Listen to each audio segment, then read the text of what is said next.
Welcome to my channel, where I bring you some of the most spine-chilling horror stories you'll ever hear. In this video, I'll be reading a terrifying tale about a man who receives pictures of himself being tortured but has no memory of it. It's a story that will keep you on the edge of your seat as you try to piece together the mystery and uncover the truth behind these haunting memories. As always, I encourage you to like, comment, and subscribe to my channel so that you never miss a new story.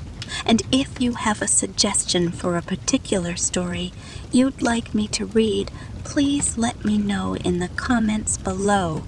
I love hearing from my viewers, and I'm always looking for new and exciting tales to share with you. So sit back, turn off the lights, and let the darkness surround you as we delve into the depths of horror together. Don't forget to hit that subscribe button and the notification bell so you never miss a single scare. Thank you for joining me, and I'll see you in the next video. I woke up to the sound of my phone buzzing on the bedside table. I rubbed my eyes and reached over to see who was texting me at this hour. What I saw made my heart skip a beat. It was a series of pictures, all of me. In the first one, I was tied to a chair with my hand behind my back. In the second one, my face was bloodied and bruised. In the third one, I was lying on the ground, unconscious. I stared at the pictures in disbelief. I had no memory of any of this. I tried to call the number that had sent the pictures, but it went straight to voicemail. I tried again and again and again, but the same thing happened every time. I was starting to panic. Who was doing this to me? And why? I racked my brain trying to remember anything that could explain what was happening to me, but my mind was blank. All I knew was that I had to figure this out before it was too late. I got dressed and headed out of my apartment, determined to find some answers. As I walked down the street, I couldn't shake the feeling that I was being watched. I kept turning around, but there was no one there. Suddenly, I heard footsteps behind me. I turned around and saw a man in a hoodie, his face obscured by the darkness. Before I could react, he lunged at me, knocking me to the ground. I fought back, punching and kicking as hard as I could, but the man was stronger than me. He pinned me down and held a knife to my throat. "I know what you did," he hissed in my ear, "and I'm going to make you pay." I had no idea what he was talking about, but before I could say anything, he pressed the knife into my skin, drawing blood. I screamed in pain as he disappeared into the night. After that night, the pictures kept coming. Each one showed me in a new state of torture, always with a new message from my tormentor. He claimed that I had done something unforgivable, something that had ruined his life, and he was going to make me suffer for it. I tried going to the police, but they didn't believe me. They thought I was making it all up, that I was just seeking attention, so I was on my own. I spent weeks trying to piece together my memories, hoping to find some clue that would explain what was happening to me, but nothing made sense. I had no enemies, no one who would want to hurt me.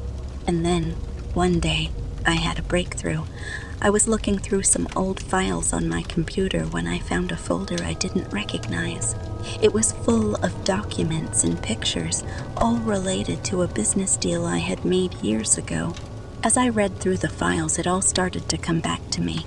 I remembered cutting corners, fudging the numbers, doing whatever it took to make the deal go through, and I remembered the man on the other end of the deal, the one I had screwed over. I knew then that he was the one behind my torture, and I knew that I had to do something to make it right. I arranged a meeting with him, hoping to make amends. When we met, he was surprised to see me. He had expected me to keep running, to keep hiding from him. But I told him everything. I apologized for what I had done, and I promised to make it right. And to my surprise, he listened. He didn't forgive me, but he agreed to stop the torture. He even helped me come up with a plan to fix the damage I had caused. It wasn't. I wish I could say that everything turned out okay in the end, but that would be a lie. The truth is, things only got worse from there. Despite my best efforts, I was unable to track down the person who had been sending me those horrific pictures. As time went on, the images became more and more gruesome, and my mental state began to deteriorate. I couldn't sleep, I couldn't eat, and I couldn't shake the feeling that I was being watched. The police tried to help, but they didn't have any leads. My friends and family grew increasingly concerned as my behavior became more erratic, and I found myself pushing them away. One night, I received a text message with a single image attached. It was a picture of me, tied up and helpless, with the same masked figure standing over me with a knife. I knew then that it was only a matter of time before they would come for me. I barricaded myself inside my apartment, but it didn't matter. They found me. I don't remember much of what happened next, but I do remember the pain, the physical pain of the torture. I remember the emotional pain knowing that this was the end. When they were finished with me, they left me there, broken and alone. I don't know how long I lay there, but it felt like an eternity. And then, finally, the darkness took me. The police found my body a few days later. They never caught the person responsible, and I doubt they ever will. But I hope that someday, somehow, justice will be served. Until then, I am nothing but a cautionary tale, a warning to those who would dare to dig too deep, to ask too many questions, or to seek out answers that are better left buried.